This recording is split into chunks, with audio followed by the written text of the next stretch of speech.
Umaobra sa kanila ang mabuting asal at mabait lang kasi nga mga demonyo sila. Kaya tama yan. Sumigaw lahat ng galit!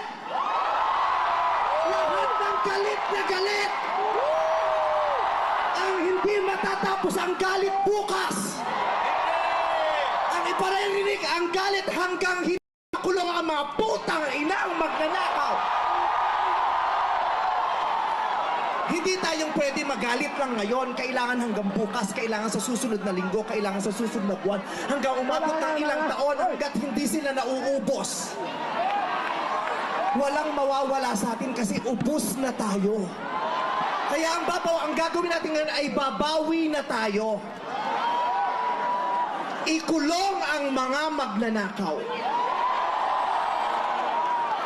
Para sa akin, hindi nga sapat ang kulong. Dapat patayin ang mga korap na magnanakaw. Ibalik ang death penalty para sa mga korap. Para patayin ang mga magnanakaw, ikulong pati pamilya nila. Dapat gumawa ng batas ang pamahalaan para ibalik ang death penalty. Pasensya na po, Father. Alam kong ayaw mo ng death penalty. Ipagdasal mo na lang ako.